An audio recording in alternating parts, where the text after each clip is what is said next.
दोस्तों, जैसे कि हमारे चैनल का इसका शुरू से उद्देश्य रहा है कि आपको हमेशा हर हफ्ते एक नई पर्सनैलिटी के साथ मिलवाया जाए और ऐसी पर्सनैलिटी को ढूंढ के लाया जाए जिसने अपने फील्ड में कुछ एक नया किया है।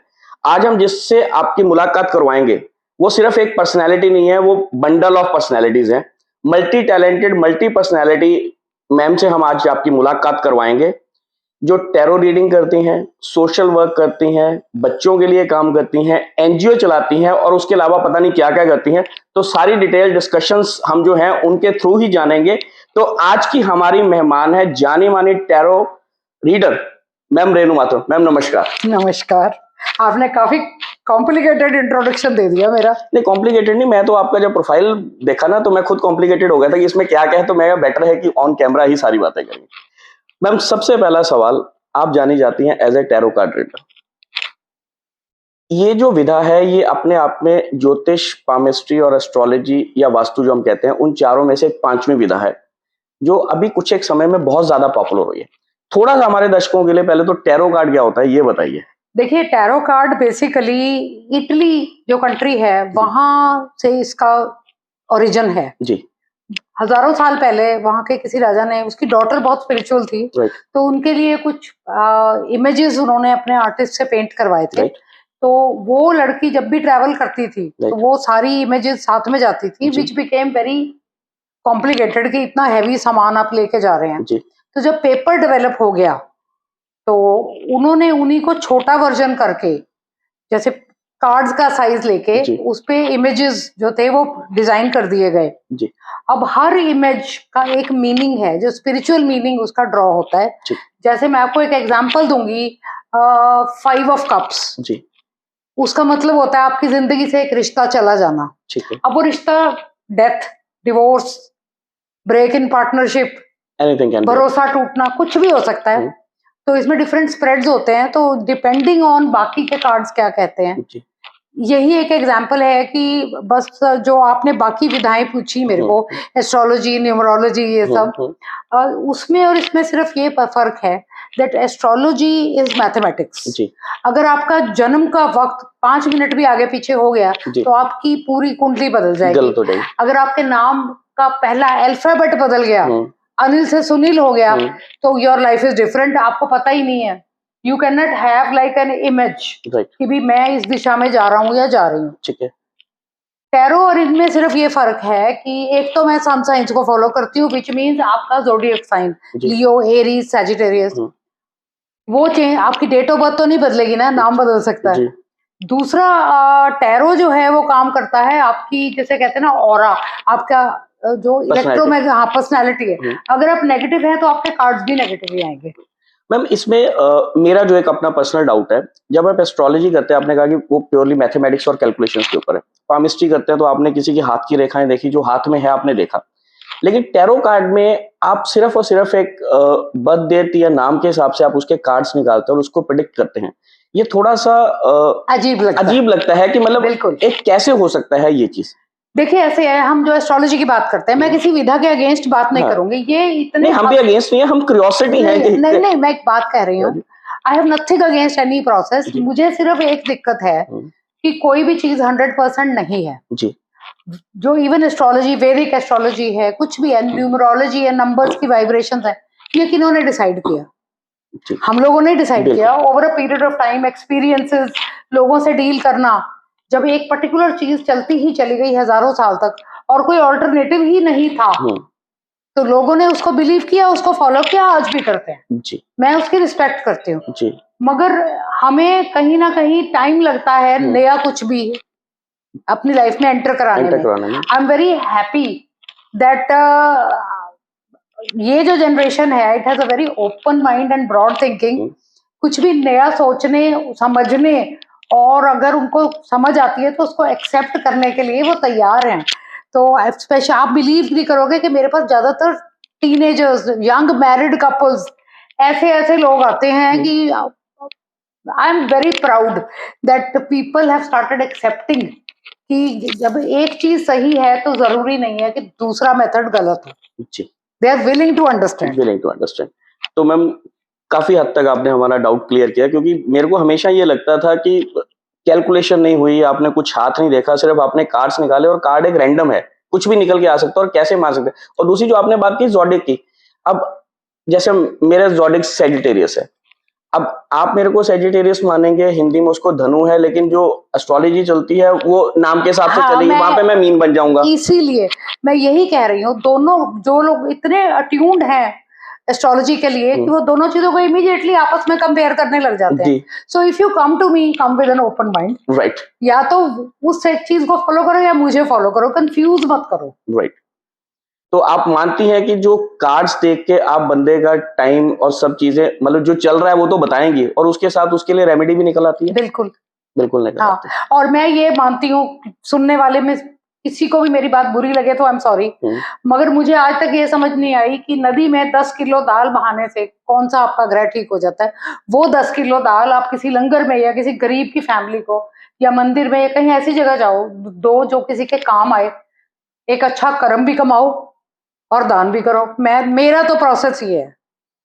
मैम अभी आपने कही कर्म की बात करी, अब आप बहुत अच्छा, आपका टैरो कार्ड रीडिंग में एक नाम है, सब कुछ बड़ा सही चल रहा था, अब धीरे धीरे समाज सेवा की तरफ चली गई, इसका जाने का क्या कारण बना? मैं एक्चुअली धीरे धीरे नहीं गई समाज सेवा की तरफ। ओके। मैंने टैरो सीखा था जब मैं तकरीबन आई थिंक 16-17 ईयर्स की थी।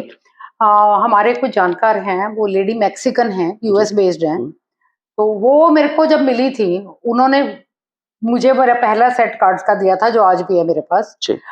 मैंने कभी भी मेथोडिकली किताबें या इंटरनेट पढ़ के कुछ नहीं सीखा, बट आज की डेट में मैं शायद टैरो रीडिंग पे एक किताब लिख सकती हूँ।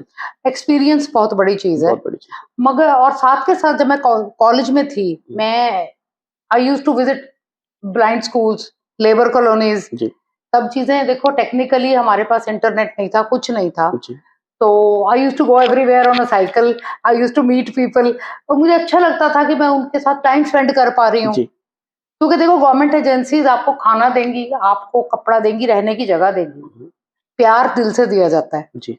तो सेम पैरेलल टाइम फ्रेम में ना मैं शायद कहीं ना कहीं बिना रियलाइज करे इस चीज से कनेक्ट होती गई कि एक कैटेगरी ऑफ पीपल है जिनको हमारे प्यार की, साथ की और अंडरस्टैंडिंग की जरूरत है।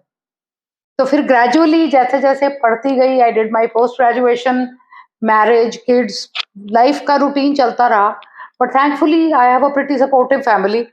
तो शायद उनको मेरे काम समझ में भी नहीं आ रहे थे आधे से ज्यादा, बट उन्होंने कभी उसमें ये नहीं कहा कि why are you doing this. ये बहुत बड़ी चीज थी मेरे लिए कि जिस सेटअप में हम आज भी जीते हैं, जहाँ कोई औरत नौकरी करने घर से बाहर जाती है या कोई काम करती है तो पड़ोसी रिश्तेदार 10 सवाल उठाते हैं। थैंक गॉड, टच वुड, मेरी फैमिली के किसी मेंबर ने, बेटा, बेटी, हस्बैंड, रिलेटिव्स, किसी ने कभी कोई सवाल नहीं उठाया। तो मैम आप जब टैरो कार्ड रीडिंग कर रही थी, आपके पास लोग आते थे एक हीलिंग के लिए या एक मार्गदर्शन के लिए, उस मार्गदर्शन से होते हुए आप लोगों की काउंसलर भी बन गई। कैसे? और कैसे बन गई? और सबसे बड़ा सवाल यह है कि आपने उन विक्टिम्स के लिए काम करना शुरू किया जिसके लिए शायद समाज में कोई बात भी नहीं करना चाहता, चाहे वो रेप विक्टिम्स हो, चाहे वो चाइल्ड अब्यूज हो या चाइल्ड लिटरेसी की बात हो, इन सब चीजों पे आप काम कर रहे हैं। मैम इस तरफ रुझान कैसे हुआ? इस तरफ रुझान देखिए करण, ये बना कहीं ना कहीं एक सिचुएशनल बन गया कि जब देखिए अगर कोई बीमार है तभी डॉक्टर के पास जाएगा। बिल्कुल। तो जब मेरे पास कोई रीडिंग के लिए आता था, I am also reiki grand master, तो जो कोई हीलिंग के लिए या सवाल जवाब मेरे से पूछने के लिए आता था, अगर आप बीमार है तो आपको पता है आप बीमार है जी। अगर आप मेरे पास आ रहे हैं तो एक कहीं ना कहीं आप एक वैलिडेशन चाहते हैं जी, कि सचमुच मेरे को कोई दिक्कत है। ठीक है। तो जब लोगों ने अपनी लाइफ मेरे साथ शेयर करनी शुरू करी तो आई वॉज वेरी सरप्राइज कि बाहर से खूबसूरत दिखने वाले चेहरे और परिवार कई बार कितने नॉन फंक्शनल या डिसफंक्शनल हैं जी। मैं उस दौरान ऐसे कई लोगों से मिली जिसने मेरे कहीं ना कहीं रूह को तकलीफ दी। Fathers raping daughters, brothers raping sisters, घर में बहुत ही भयंकर लेवल की घरेलू हिंसा, छोटी छोटी बच्चियां, 2 साल 3 साल की बच्चियों के रेप हो रहे हैं। तो कहीं ना कहीं इट शुक मी बैडली। तो देन आई रियलाइज कि आपका माइंड प्रोसेस करता है जी। तो देन आई रियलाइज कि we need to have a platform जिसमें किसी तरीके से हम इनको थोड़ा सा इमोशनल या सोशल या किसी भी तरह से थोड़ा सा प्यार और रिस्पेक्ट दे दें अंडरस्टैंडिंग दे दें। तो वो जो था वो एक डायरेक्शन मेरी लाइफ ने धीरे धीरे लेनी स्टार्ट की थी। मैम, इसके बाद आपका जुड़ाव हुआ पंचकुला पुलिस के साथ। उन्होंने आपको एज ए ग्रीफर ग्रीफ काउंसलर के तौर पे उन्होंने अपॉइंट कर लिया। मैम, ये सारा सबब कैसे बना? ये सबब ऐसे बना कि एक रैंडम कन्वर्सेशन के दौरान जो उस टाइम के कमिश्नर ऑफ पुलिस थे पंचकुला के, who is now an ADGP, उनसे मेरी एक जनरल डिस्कशन हो रही थी अबाउट मेडिटेशन, प्रेयर, गॉड। तो I asked him, I said कि ऐसा एक थॉट है मेरा कि जब ये सब होता है बच्चों के साथ तो उनका फ्यूचर क्या है। जी। तो ही टोल्ड मी, कहते कि हम चाहे ना चाहें पुलिस का एक प्रोसेस है काम करने का। जी। तो कि जब केस टू कोर्ट हो जाता है जी। तो वो फिर कोर्ट में डील होता है। राइट। पुलिस स्टेशन कहीं ना कहीं उसकी इन्वॉल्वमेंट खत्म हो जाती है except for witnesses and all. तो देन आई आस्क्ड हिम, मैं कहा जो बच्चियों के साथ, इवन लड़कों के साथ भी ये होता है, सोडोमी, रेप सब होता है, तो where do those children go? Then he asked me कि आप क्या चाहते हो? जी। मैं कहा मैं चाहती नहीं हूँ, मैं पर मेरा दिल कहता है कि ऐसे बच्चों को सिर्फ, कहते हैं ना, अगर आप हाथ बढ़ाओ तो कोई हाथ पकड़ने वाला चाहिए। तो मैं कहा if possible I would like to help, and thanks to him उन्होंने पता नहीं कैसे क्या इस नीड को लोगों तक पहुंचाया, अपने सीनियर तक, कि मुझे as a volunteer on Panchkula police के कमिश्नरेट के पेरोल पे ले लिया गया। और फिर जो महिला थाना है पंचकुला का, आई स्टार्टेड वर्किंग देयर, और जितने भी घरेलू हिंसा के, रेप विक्टिम्स, चाइल्ड अब्यूज के विक्टिम्स, सबकी काउंसलिंग, फैमिलीज की, और विक्टिम, मैं तो सर्वाइवर बोलती हूँ जी, उनकी काउंसलिंग मैंने स्टार्ट करी। बहुत लोगों के वो माइंडसेट थे, इवन मीडिया पर्सन्स के, कि लड़की ने कुछ किया होगा जी।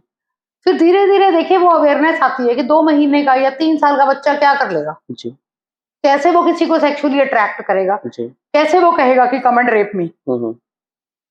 और मैं अपनी तरफ से एक बात कहना चाहती हूँ, आज के सिनेरियो में रेप एंड वायलेंस ये एक पावर गेम बन गया है। बिल्कुल, कि तुम चाहे कुछ भी बन जाओ, देश में विदेश में किसी भी लेवल पे चली जाओ, मैं तुम्हारी जिंदगी बर्बाद कर सकता हूँ। बिल्कुल, 100%। क्योंकि अब हमारे समाज में ये चेंज आ गई, लड़कियां काम करने लग गई जी। आज से 20 साल पहले, 30 साल पहले मेरी एज की कितनी लेडीज को आपने बाहर सोशली एक्टिव देखा है? होती हैं, बट हाउ मेनी? मुझे आज भी कहा जाता है तुम्हारे बाल सफेद हो गए, घर बैठो आराम से जी। मैं तो, मुझे कोई वजह दे दो घर बैठने की। आज भी वो मेंटल ब्लॉक है, और इसीलिए I want to continue working कि कभी तो कहीं तो कोई परसेंटेज होगी जो इस सोच से निकलेगी। मैम, आपने बात की कि आप उनके लिए जो इस तरह के विक्टिम्स या सर्वाइवर्स हैं, कितना % आप मानते हैं कि जब कोर्ट में केस चला जाता है या उसके बाद उसका जो फैसला हो जाता है, पक्ष में हो या विपक्ष में हो, जो भी फैसला होता है, उन बच्चों को या उस बच्ची को क्या एक समाज में वो जगह मिल पाती है दोबारा? नहीं, बिल्कुल भी नहीं। ये सबसे बड़ा ये प्रॉब्लम, ये हमारा सबसे बड़ी विडंबना है कि हम विक्टिम को ब्लेम करते हैं जी। और कई जगह तो यहाँ तक कई बार केसेस आते हैं कि जो विक्टिम है उसको एंड में जाके अगर कुछ नहीं बनता तो ये बोलता है कि जिसने आपके साथ रेप किया आप उसके साथ शादी कर लो, एटलीस्ट आपको एक कवर मिल गया। एग्जैक्टली। और वो उससे फिर वो कॉम्प्रोमाइज होके ऑन पेपर खत्म हो जाता है। साल, 2 साल, 3 साल कोई फॉलो अप है नहीं। उसके बाद चाहे घरेलू हिंसा हो, चाहे तलाक हो, कौन पूछता है उस बच्ची के साथ क्या हुआ। मैम, इसमें मैं एक चीज पे और आना चाहूंगा, मैं थोड़ा सा आपकी बात से डिफर करता हूँ। आज की डेट में जो ये एम्पावरमेंट, ये जो लॉ बन गया है, आप नहीं मानते कि कहीं ना कहीं आज की सोसाइटी में इसका मिसयूज भी बहुत ज्यादा? बिल्कुल, 200% मैं मानती हूँ। क्योंकि कई बार जब मैं ये बात कहती हूँ बहुत लोगों को दिक्कत भी होती है कि बीइंग अ वुमन, आप ये बात कह रही हो। क्योंकि कई बार ये ऐसा कि इस तरह का इंसिडेंस आता है जी, मेरे साथ 2 साल लगातार रेप होता रहा। Ma'am, how can it be possible कि it means you were in a relation, आपकी जो डिमांड थी वो पूरी नहीं हुई, तो देन यू हैड पावर। देखिए, जो कहते हैं ना भी रिएक्शन जी, जो हम पहले बात कर रहे थे ऑफ कैमरा, मैंने आपको एक बात बोली थी कि एक स्प्रिंग को दबाओ तो जब उसको छोड़ोगे तो वो एक बार तो बहुत ऊपर तक जाएगा, फिर जमीन की सतह पे आके टिकेगा। तो अभी हम वो स्प्रिंग वाली सिचुएशन में से निकल रहे हैं। एंड अनफॉर्चुनेटली कहते हैं ना कि कानून बनता है तो कानून तोड़ने वाले पहले तैयार होते हैं। हमारे देश में तो कानून बनता बाद में है, पहले उसके लूपहोल निकाले जाते हैं। लूपहोल और जुगाड़ में हम लोग पीएचडी हैं। बिल्कुल। Without degree. ठीक है, पहले हम तरीका ढूंढते हैं कि अच्छा सीट बेल्ट का चलान है तो एक वो प्रोडक्ट ही मार्केट में आ गया कि आप उसमें उस स्लॉट में डाल दो तो वो गाड़ी में आवाज नहीं आएगी। Why would the government allow such a product to be manufactured? Definitely. फिर चलान करते हो तुम। फिर चलान करते How? ऑल्टरनेटिव तो तुम खुद देते हो लोगों को।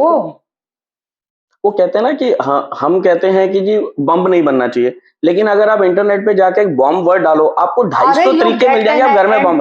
You can order dynamite online. हाँ, मिल जाता है, सब कुछ है। अब आपसे मैं एक बात कहूंगी जो आपको हैरानी होगी सुन के जी। कोविड के दौरान 2 साल 3 साल ऑनलाइन एजुकेशन रही है। बिल्कुल रही है जी। सिंपल अनएजुकेटेड लोग जिन जो कोई रिक्शा चलाता है, कोई सब्जी की दुकान लगाता है, पढ़े लिखे पेरेंट्स नहीं है जी, उनके बच्चों के पास स्मार्टफोन्स हैं, अनलिमिटेड डेटा है, होमवर्क आ रहा है, होमवर्क कर रहे हैं, ये हो रहा है वो हो रहा है। कौन मॉनिटर करता है उनको कि वो उसके अलावा और क्या करते हैं यूट्यूब पे? मैम वो तो एक बड़ा सिंपल बात है ना, वो हमेशा इस बात पे होता है कि जो मोबाइल है वो हमने अपने बच्चों के हाथ में एक ऐसा बॉम्ब दे दिया हुआ है ना, जो हम और हमारी निगरानी भी नहीं है उस बॉम्ब के ऊपर, और हमने खुद वो पकड़ाया हुआ है। अगर पढ़ा लिखा पेरेंट है वो पेरेंटल कंट्रोल, चाइल्ड कंट्रोल कर लेगा, लगा लेगा। मैं वो भी कितना लगाएगा? आपको मालूम है उस दौरान और उसके बाद इंसेस्ट के और चाइल्ड अब्यूज के कितने केस आए हैं? बिकॉज छोटे छोटे बच्चे वो वल्गैरिटी देख रहे हैं, नेगेटिविटी देख रहे हैं यूट्यूब पे, और एक बार आप एक बटन प्रेस कर दो फिर वही वीडियोस आते हैं, वही आते हैं। तो कहीं ना कहीं यंग चिल्ड्रन 12, 14, 15 उनकी बॉडीज ग्रो कर रही हैं, हार्मोन्स चेंज हो रहे हैं, उनको नहीं मालूम क्या सही है क्या गलत है। वो वीडियोस देख के their bodies react a certain way, और जो नियरेस्ट पॉसिबल पर्सन होता है उनके आपस में रिलेशन बनते हैं। फिर हमारे केस आते हैं जी इस लड़के ने अपनी बहन को रेप कर दिया, बहन प्रेग्नेंट हो गई and you arrest the brother. Why? Go to the root cause. Definitely. Unfortunately मैं आपके माध्यम से ये बात कहना चाहूंगी, हजारों बार मैं ये सब्जेक्ट रेज कर चुकी हूँ, सुनने वाला कोई नहीं है। मैम अब इससे मिलता जुलता एक सब्जेक्ट और है जिसके ऊपर आपने काम किया, जो हमारी सोसाइटी में बहुत बड़ा टैबू है, वो फीमेल्स का मेंस्ट्रुएशन का जो पीरियड्स का टाइम होता है। आपने उसको भी एक उस लेवल पे ले गए कि लोग अब प्राइडली, उसके लिए आपने एक प्राइड परेड भी करवाई सबसे पहली चंडीगढ़ में, तो उसके लिए आपने फीमेल्स को तैयार कैसे किया? Actually it was a period march. Period march हमने कहा था it's okay to be red, right. तो हम सब ने रेड और व्हाइट कपड़े पहने थे, और प्लेकार्ड थे व्हाइट जिन पे सिर्फ एक रेड निशान था, और मैंने ऑनलाइन भी 4-5 हजार वॉलंटियर्स को ट्रेन किया है। मैंने एक बायोडिग्रेडेबल सैनिटरी पैड का डिजाइन भी बनाया है जो वॉशेबल और पार्शली रीयूजेबल भी है। फिर इससे कनेक्टेड टॉपिक आता है प्लास्टिक पोल्यूशन का, क्योंकि जो हमारे सैनिटरी पैड जो मार्केट में अवेलेबल है, कोई उसको उन कंपनी प्रॉक्टर एंड गैम्बल और जॉनसन एंड जॉनसन और व्हाटएवर, इनको कोई नहीं छेड़ता because they are multi billion dollar enterprises. But pads are made of plastic, packed in plastic, sold in plastic. Definitely. और जो उसमें वो जो ब्लू सा केमिकल होता है जो ब्लड को जेल में कन्वर्ट करता है, that is long term cancer causing. और मोर ओवर एक साइंटिफिक रिसर्च भी आई है कि जो पैड्स का जो डिग्रेडेबल है वो आने वाले 100 साल तक नहीं होने वाला। 600 प्लास्टिक 600-700 साल बिल्कुल भी डिकम्पोज नहीं होता, और वो हम जमीन में दबता जाता है, हमारा वाटर टेबल पोल्यूट भी होता है, खराब भी होता है। हमें कोई कंसर्न नहीं है एज लॉन्ग हम अफेक्टेड नहीं है, हमें कैंसर नहीं है, और हम बड़े स्मार्ट ड्रेसेस पहन सकते हैं। बिकॉज आप कहीं पे इंटरनेट पे भी देख लीजिए, अगर एक बायोडिग्रेडेबल पैड भी है ना, अगर एक पैड की कीमत 250 रुपए है तो कौन अफोर्ड करेगा? कौन अफोर्ड करेगा? इसमें मैं आपका एक जगह एक वीडियो देख रहा था कि किसी ने क्वेश्चन किया था कि मैम लोग आगे जा रहे हैं, आप लोगों को वापस कपड़े की तरफ लेके जा रही हैं, और आपने बड़ी अच्छी बात बोली थी कि जब ये पैड्स नहीं थे तब भी तो हम कपड़ा ही यूज करते थे, सिर्फ ये है कि उसको हम प्रॉपर तरीके से, अब आपने उसको पैड की शेप दे दी है तो वो एक एक्सेप्टेबल, मैनेजेबल है। तो मैम इसका कमर्शियल एंगल क्या है? मेरी तरफ से तो कोई कमर्शियल एंगल नहीं है आज तक। आपका कमर्शियल एंगल नहीं? हाँ। ये मतलब कमर्शियली कैसे अवेलेबल होगा?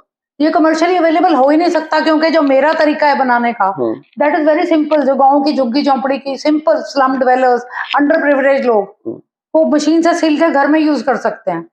मैंने अभी बोला ना आपको, जो ऑनलाइन कपड़े वाले भी अवेलेबल हैं, वो 200-250 रुपए का एक पैड है, कौन अफोर्ड कर सकता है? तो मैम आपने कभी ये नहीं सोचा कि मैं इससे पैसा कमाऊं? नहीं, आप नहीं पैसा कमाओ, आप लोगों को इस तरह से सशक्त कर दो कि वो अपनी इनकम का सोर्स बन जाए उनके लिए। अनफॉर्चुनेटली फिर वही चीज है, पॉलिटिक्स, ब्यूरोक्रेसी, रेड टेप। किसी को ये नहीं समझ में आता कि मैं इसको, मेरा कोई फाइनेंशियल एंगल नहीं है इसमें, I just want to help people. Actual में उसमें मतलब शायद आपको थोड़ा सा अजीब लगे, लोगों को भी अजीब लगे, एक्चुअल में वो कहते हैं ना कि आजकल जो सोशल वर्क है वो भी एक फैशन की तरह हो गया, और दूसरा जो एक एनजीओ बनाना है, अभी इस गवर्नमेंट ने बहुत नकेल कसी है। पहले तो हमारे जितने एनजीओ थे वो पैसा इकट्ठा करना और पैसे को मिसयूज करने का बहुत हद तक जरिया था। मैं सभी को इसमें नहीं कैटेगराइज करता, नहीं, बहुत लोगों ने किया लेकिन बहुत लोगों ने मुझे बहुत लोगों ने कहा है, मुझे बहुत लोगों ने कहा है कि आप अब हम एक एनजीओ बना लेते हैं, फिर गवर्नमेंट हमें ग्रांट देगी, पैसे देगी, then we can make money, हमें लोन्स मिलेंगे। I said a clear no. Even CSR में जो 2% का यूटिलाइजेशन है, वो लोग ऐसे एनजीओ ढूंढते हैं जो वो पैसा उनको देंगे और वो अप्रूव होकर वापस उनके पास चला जाता है। तो बात वही है ना कि गवर्नमेंट के लिए साथ भी कहीं ना कहीं तो प्रॉब्लम है ना, हम वो ना डर्टी तो हम ही करते हैं ना, हम ही सिस्टम में से लूप होल ढूंढ लेते हैं कि उसमें से हम उसको बिगाड़ कैसे लें, तो प्रॉब्लम वहां पे आती है। अब मुझे पॉलिटिकल पार्टी से ऑफर आ रहे हैं। नहीं, पॉलिटिकली भी काफी एक्टिव है आजकल वैसे तो। नहीं, थोड़ा बहुत। हाँ, इफ आई फील कंफर्टेबल मैं चली जाती हूँ। I am not a very rally and झंडा kind of person, but yes, ठीक है, लोगों को धीरे धीरे पता चल रहा है दैट ये दिस वुमन मीन्स बिजनेस। ये सिर्फ शब्दों का खेल नहीं खेलती, कुछ करने की कोशिश कर रही है। मैं उसी बात पे आ रहा था कि हमारे देश में एक प्रूव तरीका है कि अगर आपने अपनी बात को सही ढंग से करना है या कहीं पहुंचाना है, तो आपको डायरेक्टली या इनडायरेक्टली आपको पॉलिटिक्स में तो इन्वॉल्व होना पड़ेगा। जब तक आपके पास पॉलिटिकली पावर नहीं है, जैसे आपने कहा कि हमारे देश में पॉलिटिकल विल नहीं है, लेकिन दूसरी तरफ ये भी है कि अगर आपके पास पॉलिटिकल पावर नहीं, आप कर भी कुछ नहीं पाते, तो आप ये नहीं सोचती कि आप डायरेक्टली इनडायरेक्टली आपको पॉलिटिक्स में आना तो पड़ेगा। ऐसा एग्जैक्टली मैं नहीं सोचती, बट यस, आपकी पॉलिटिकल प्रेजेंस जरूरी है। बिल्कुल जरूरी, that you should know the right kind of people जो आपके काम में आपको सपोर्ट या हेल्प कर सके। तो अनफॉर्चुनेटली अभी तो ये एक शायद दिशाहीन एफर्ट है, क्योंकि कल ही मुझे किसी ने आपका ये सवाल पूछा था, तो मैंने एक ही उस पर्सन को सवाल पूछा था कि किसी भी पॉलिटिकल पार्टी का मुझे एक लीडर बता दो, सिर्फ एक, जो आज तक रेप विक्टिम्स की सपोर्ट में जंतर मंतर पे भूख हड़ताल पे बैठा हो। डेफिनेटली अभी ताजे वाला कांड हमारा मणिपुर वाला चल ही रहा है, उस इंसिडेंट्स के ऊपर, उसमें भी क्रिश्चियन, हिंदू, मैंने बंदे को पूछा, रेप विक्टिम वुमन, मैं तो फिर आप ये औरतों की सेफ्टी और ग्रोथ की क्या बातें करते हो, जब खुद व्हाट्सएप यूनिवर्सिटी में आप औरतों के खिलाफ वीडियो फॉरवर्ड, ईसाई औरतें बेशरम, हिंदू औरतें ऐसी, फलानी वैसी, why? The keyword is woman. Religion क्यों लाते हो बीच में? दूसरी बात ये भी है ना मैम, अब जो मणिपुर वाला इंसिडेंस भी हुआ, अब उसके ऊपर क्या है कि जिंदाबाद मुर्दाबाद तो हो रही है, लेकिन संसद में बैठ के बहस करने को कोई तैयार नहीं है। गवर्नमेंट कह रही है हम इस एंगल पे बहस करेंगे, वो कह रहे हैं इस पे करेंगे। अरे किसी भी एंगल पे करो तो सही, लेकिन करना कोई नहीं चाह रहा। आपको याद है कुछ टाइम पहले वो कठुआ में एक गैंगरेप हुआ था जी, हमारे शहर की कितनी लेडीज, कितनी जगह कैंडल मार्च, पूरा सैलून से मेकअप करा के ब्रांडेड पर्स लेके हम सड़कों पे उतर आए। आज उन्हीं लेडीज से उस गैंगरेप विक्टिम का नाम पूछो तो उनको नहीं पता होगा। मैं वही कह रहा हूँ ना कि आजकल सोशल एक्टिविज्म भी एक तरह से फैशन बन गया है कि अगर आपके पास थोड़ा सा सोसाइटी में अपने को एक्टिव करना तो आप किसी एनजीओ के साथ चले जाओ। चलो मैम, ये तो एक अलग बात हुई, हम बात करेंगे आपकी। आपने बहुत सारी चीजों में इस वक्त हाथ डाल रखा है। अब क्या लगता है कि जो आपका मेन प्रोफेशन है टैरो कार्ड रीडर, वो कहीं ना कहीं पिछड़ता तो नहीं जा रहा? नहीं, that is something I love. Okay, वो पिछड़ता नहीं है, और मैं जितना वक्त पहले देती थी उतना ही अब देती हूँ उसको। बस फर्क इतना आ गया है कि कहीं ना कहीं एज के साथ साथ रिस्पॉन्सिबिलिटी थोड़ी मैनेज हो गई हैं। Children are marriage, grandchildren है, दे सेटल्ड अब्रॉड, तो आई हैव इनफ टाइम कि मैं जो जो चीजें करना चाहती हूँ वो दिल से और आराम से कर सकूं। राइट। तो मैम, अगर हम अब इससे आगे की बात करें, जैसे पॉलिटिक्स से आपने एक अलग बता दिया है कि उसमें अभी तक कोई मूड नहीं है, लेकिन लोग कहीं ना कहीं खींच रहे हैं। तो अब रेणु माथुर जी का अगला कदम क्या है कि अब क्या करना चाहती हैं? क्योंकि समाज में वो कहते हैं ना, अगर आपको एक समाज सेवा का वो कीड़ा ही कहेंगे, मैं तो अपनी भाषा में हमेशा कहता हूँ कि वो कीड़ा अगर आपको लग गया तो उससे छूटना बहुत मुश्किल है। तो इसको कहीं ना कहीं दिशा तो देनी पड़ेगी। सेहत, वक्त और हालात और जिंदगी जी, जब तक इजाजत देगी, I'll do the best I can।